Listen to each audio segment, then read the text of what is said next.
सरकारी अस्पतालों में आम मरीजों को बेहतर सुविधा मिले, इसके लिए सरकार प्रयासरत है और कई तरह की सुविधाओं का विस्तार किया जा रहा है। बावजूद धरातल पर कुछ और देखने को मिलता है। धरातल पर मरीजों को कई तरह की समस्याओं से गुजरना पड़ता है और मजबूरी बस उन्हें निजी क्लिनिक की ओर रुख करना पड़ता है। हम बात कर रहे हैं धनबाद में स्थित सरकारी अस्पताल सदर अस्पताल की, जहां ओपीडी की सेवाएं तो शुरू है, लेकिन मरीजों को बेहतर सुविधाएं नहीं मिल पाती है। नतीजा, मरीज बाहर इलाज कराने को मजबूर हो जाते हैं, चाहे वहां एक्सरे मशीन की बात हो या ओपीडी में उपस्थित डॉक्टर की। न तो एक्सरे की सुविधा मरीजों को मिल पा रही आम मरीजों की, और न ही ओपीडी में डॉक्टर 9 से 3 पूरी तरह से उपस्थित हो पाते हैं। जबकि सदर अस्पताल के टीबी रोग विभाग में एक्सरे की सुविधा है, लेकिन वो केवल टीबी मरीजों के लिए है। आम मरीजों के लिए वहां पर यह सुविधा उपलब्ध नहीं है, जिसके कारण भी मरीजों को समस्याओं का सामना करना पड़ता है। एक एक्सरे और एक अल्ट्रासोनोग्राफी की व्यवस्था है एसएनएमसीएच में, जबकि एसएनएमसीएच में पहले से ही मरीजों की संख्या ज़्यादा है। ऐसे में लोड अधिक बढ़ जाने के कारण मरीजों को वहाँ भी इंतजार करना पड़ता है। नतीजा, जो भी मरीज चाहे सदर अस्पताल में आ रहे हो या एसएनएमसीएच में आ रहे हो, बाहर की ओर रुख करने को मजबूर हो जाते हैं और निजी और प्राइवेट क्लिनिक में उन्हें एक्सरे और अल्ट्रासोनोग्राफी करानी पड़ती है। देखें एक रिपोर्ट। एक तरफ झारखंड सरकार स्वास्थ्य सेवाओं को लेकर बड़े बड़े दावे कर रही है। 24x7 अस्पताल खोलने की बात हो या हर जिले में आधुनिक सुविधाओं का वादा, लेकिन जमीनी हकीकत इससे बिल्कुल उलट है।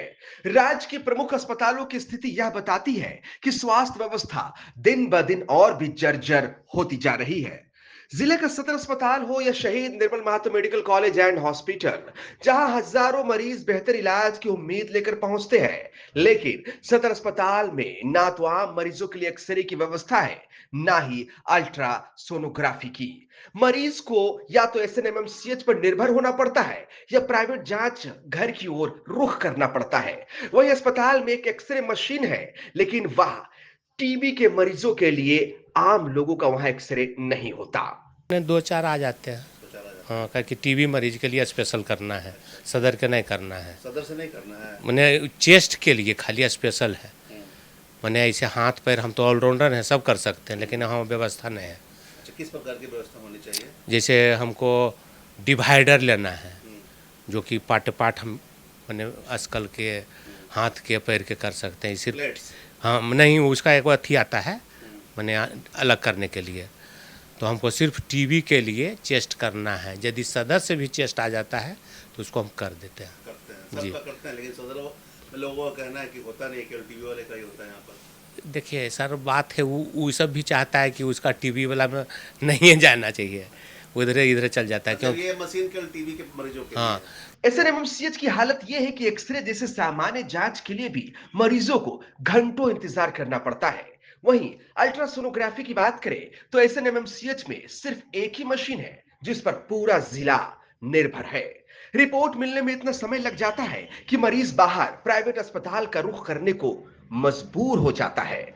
सदर अस्पताल में मरीज के लिए सुबह से 3 बजे तक ओपीडी संचालित होती है, लेकिन सीनियर डॉक्टरों की अनुपस्थिति अब आम हो चुकी है। खासकर दोपहर के बाद मरीज कई बार चक्कर काटते हैं, लेकिन ना तो समय पर इलाज मिल पाता है और ना ही सही सलाह। हड्डी वाला में 2 दिन पूर्व दिखलाए थे, तो 2 दिन पूर्व दिखलाए तो कुछ जांच लिखे थे, तो एक्सरे और ब्लड रिपोर्ट। तो वही एक्सरे और ब्लड रिपोर्ट के लिए यहाँ एक ब्लड रिपोर्ट हुआ, बाकी बोले कि 2-3 बाहर से करवा लीजिए। एक्सरे का यहाँ नहीं है। कहाँ से करवाना पड़ा? हमको पीएमसीएच धनबाद से। पैसा लगा? हाँ, 50 रुपया लगा। 50 रुपया का रसीद कटाए, एक्सरे हुआ। यहाँ एक्सरे होता तो व्यवस्था अच्छा रहता ना। यहाँ एक्सरे होता तो बढ़िया होता। कंटिन्यू कम से कम ओपीडी टाइम 9 से 3 है। डॉक्टर को कम से कम 2 बजे तक बैठना चाहिए। नहीं, 9 से 3 अरे वो तो है ही, लेकिन कम से कम 2 बजे तक भी बैठे तो सर के बहुत बड़ा कृपा होगा। तो यहाँ से पीएम से जाके एक्सरे करवाने में तो कठिनाई हो रही होगी आपको? हाँ, वहाँ तो बड़ा हॉस्पिटल है तो थोड़ा बड़ा भीड़ होता है और थोड़ा सा समय ज़्यादा लगता है। अगर यहाँ कुछ ओपीडी में डॉक्टर अंदर से मुलाकात नहीं हो पाई आपकी? अभी तो कोई डॉक्टर ही नहीं है, कहाँ है? सरकारी अधिकारियों और सिविल सर्जनों के दावे अखबारों और फाइलों तक सीमित रह जाते हैं। स्वास्थ्य मंत्री स्वयं कई बार निरीक्षण कर चुके हैं, निर्देश भी दिए गए हैं, लेकिन उनका पालन जमीनी स्तर पर कहीं होता नहीं दिखता। मरीजों का कहना है कि बड़ी उम्मीद से वो अस्पताल आते हैं, लेकिन इलाज की बजाय बार बार चक्कर काटने को मजबूर है। यहां तो छोटी जांच के लिए भी भटकना पड़ता है। अगर सरकारी अस्पतालों की यह स्थिति है तो हम जाए कहां? सिविल सर्जन का अगर साइन चाहिए तो साइन यहाँ से पेपर जाके करेगा, जरूरी थोड़ी है कि डॉक्टर का वहां बैठाइएगा। पूरे मामले पर सदर अस्पताल के नोडल पदाधिकारी और सिविल सर्जन का कहना है कि बहुत जल्द व्यवस्थाएं सही हो जाएंगी, लेकिन अब तक व्यवस्थाएं धरातल पर क्यों नहीं उतरी, इसका जवाब किसी के पास नहीं है। लाचार मरीज व्यवस्थाओं के अभाव का दंश झेल रहा है। हड्डी के डॉक्टर, हाँ हड्डी के डॉक्टर थे। डॉक्टर हरिंदर कुमार की ड्यूटी है। डॉक्टर हरिंदर कुमार अभी सिविल सर्जन ऑफिस में जिम्स अस्पताल का कोई मैटर था, उसके बोर्ड में बैठे हुए हैं। वो बोर्ड से उठकर आकर तुरंत यहाँ पर मरीज देखेंगे। मरीज का कहना है कि 1 घंटा से वो लोग वेट कर रहे थे। लगातार मैंने ये बोल रखा है, सीएस सर को भी बोल रखा है कि सर कोई भी बोर्ड का अगर गठन किया जाए तो बोर्ड कृपया करके बोर्ड यहाँ अस्पताल में कराया जाए, क्योंकि डॉक्टर यहाँ से उठकर जाने पे हमारे मरीजों को परेशानी होती है। अगर डॉक्टर यहाँ पे रहेंगे तो मरीज यहाँ आकर बोर्ड करवा सकता है। आपसे भी मरीजों ने अपनी समस्या सुनाई है सर, बताई है? हाँ, उन्होंने यही बात बताया कि बोर्ड में तो हर टाइम हम हमेशा जो है कोई ना कोई बोर्ड में जाता ही रहता है, और डेली कोई ना कोई बोर्ड रहता ही है। तो ये मैं कई बार रिक्वेस्ट भी मैं किया हूँ और कर भी रहा हूँ कि ये बोर्ड कृपया करके सदर अस्पताल में ही कराया जाए, ताकि ओपीडी का समय 9 बजे से 3 बजे तक है। सर, एक्सरे की भी सुविधा नहीं होने से लोगों को पीएमसी में एक्सरे कराने के लिए मजबूर होना पड़ता है। देखिए, एक्सरे की सुविधा जल्दी ही बहाल कर दी जाएगी, लेकिन हमारे यहाँ टीबी डिपार्टमेंट में एक्सरे है, एक्सरे मशीन लगा हुआ है, वहाँ पे एक्सरे भी होता है। और मैंने उस पर बात भी की थी सिविल सर्जन सर से कि क्यों नहीं हम लोग अपने कुछ मरीजों को वहाँ पे एक्सरे के लिए भेजें। तो उन्होंने जो हमारे DTO डिस्ट्रिक्ट ट्यूबरकुलोसिस अफसर हैं, उन्होंने बताया था कि सर आगे फिर इसका प्लेट का जो खर्चा होगा वो कहाँ से आएगा हमारे पास। सदर अस्पताल में एक्सरे की क्या व्यवस्था है वर्तमान स्थिति में? वर्तमान स्थिति में है कि अगर चेस्ट एक्सरे है तब तो यहाँ करा लिया जाएगा टीवी में। बाकी का एक मशीन सुन रहे हैं कि आकर के 4 साल से पड़ा हुआ है, तो उसको खुलवा के देख रहे हैं कि उसको फंक्शनल किया जा सकता है। अभी वर्तमान में तो नहीं है सर व्यवस्था एक्सरे की? नहीं, खरीदाने के लिए टेंडर। अल्ट्रासाउंड की व्यवस्था वर्तमान में सर क्या है सदर अस्पताल में? सदर अस्पताल में नहीं, मरीजों को बाहर ही निर्भर होना पड़ेगा। लेकिन जो डॉक्टर लोग लिखेंगे उसके लिए जहाँ जहाँ से हम कहना पैक्ट किए हैं वहाँ पर लोग करा सकते हैं। सर, कब तक? गर्भवती महिलाओं का, केवल गर्भवती महिलाओं का है। बाकी लोगों के लिए बाहर ही करवाना पड़ेगा ना? अभी बाहर करवाना पड़ेगा। कब तक व्यवस्था है यहाँ? टेंडर फ्लोट कर रहा है। जी, कब तक देखिए, जब तक सर? अल्ट्रासाउंड में रेडियोलॉजिस्ट भी मिलना एक प्रॉब्लम है। रेडियोलॉजिस्ट का अभाव है। रेडियोलॉजिस्ट मैंने मिल नहीं रहा है। वो कई बार मणिपाल बंद हुआ, खुला। एक्सरे का सर? एक्सरे में तो रेडियोलॉजी के डॉक्टर की जरूरत नहीं है। नहीं, मतलब एक्सरे की व्यवस्था कब से बहाल हो सकती है यहाँ? वो अगर मशीन देखा ना फंक्शनल करने लायक होगा तो उसमें जो लगना होगा लगा करके उसको करा देंगे, और नहीं तो ये टेंडर फ्लोट हो रहा है तो मतलब 2-3 महीने लग जाएंगे। सर, ओपीडी की समय सीमा कब से कब तक है? 9 से 1। 9 से 1 या 9 से 3 है सर? 2 गो सिस्टम है, 9 से 1, 3 से 5।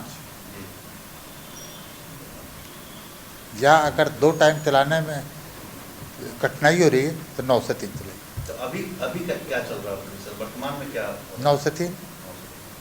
सर, चिकित्सक नहीं रहते हैं और मरीजों को समस्या होती है, अभी कुछ मरीज आए थे, चिकित्सक के नहीं रहने के कारण लोगों को समस्या, 1 घंटे इंतजार करना पड़ा, हड्डी रोग बीमार। कल जा रहे हैं उस पर बैठने और फाइनल पूछ लेने कि आप लोग करिएगा कि नोडल का कहना है सर कि डॉक्टर का बोर्ड है, डॉक्टर का बोर्ड में डॉक्टर गए हुए हैं, इसलिए बोर्ड करके आए हुए। तो इस तरह की 2 डॉक्टर हैं अर्थों में 2 डॉक्टर हैं सर, इतना आपकी व्यवस्था है। हाँ, दो डॉक्टर हैं। तो सर ऐसा होता है क्या कि अगर ओपीडी के समय में बोर्ड की सिचुएशन हो तो डॉक्टर बोर्ड की सिचुएशन हो तो दूसरा का डॉक्टर करेंगे ओपीडी। दोनों को 7-7 घंटा काम करना है ना। लगातार यह शिकायत आ रही है सर, डॉक्टर नहीं रहते हैं, मरीजों को परेशानी होती है, आखिर कब ये समस्या दूर होगी? ये परसों शाम को हमारे कान में आई है। जी कल बंद था, जी हम जा नहीं सके। आज VC है, कुछ दूसरा टेंडर फ्लोटिंग का ही प्रॉब्लम आया था, उसके कारण हम सेल टैक्स ऑफिस में गए हुए थे। कल हम वहाँ मीटिंग करेंगे। सर, जब 24/7 सुविधा देने की बात है तो फिर सुविधा में रुकावट क्यों हो पा रही है? आखिर विस्तार क्यों नहीं हो रहे हैं और मरीजों को जो सुविधाएं मिलनी चाहिए वो सुविधा उन्हें क्यों नहीं मिल रही है? जबकि लगातार सदर अस्पताल और SNMCH का निरीक्षण मंत्री द्वारा भी किया गया है, जिला प्रशासन भी वहां पर लगातार निरीक्षण करते आ रही है, बावजूद जो असुविधा मरीजों को झेलनी पड़ रही है उसमें अभी तक विस्तार नहीं होने के कारण लगातार उन्हें इस तरह की असुविधाओं से झेलना पड़ता है और बाहर जो अन्य प्राइवेट क्लिनिक हो चाहे निजी क्लिनिक हो वहाँ मरीजों को जाना पड़ता है। सभी व्यवस्थाएं सुनिश्चित करने की बातें तो कही जाती है, लेकिन यह व्यवस्थाएं कब सुनिश्चित होगी, कब मरीजों को सुविधाओं का विस्तार मिलेगा, यह देखना होगा। तो कि लगातार वादे और आश्वासन के बावजूद भी सुविधाओं में विस्तार न होना कहीं न कहीं व्यवस्थाओं पर सवाल खड़े करते हैं। हम तमाम इससे जुड़ी खबरों से लगातार आपको अपडेट करवाते रहेंगे। बने रहें मिरर मीडिया के साथ।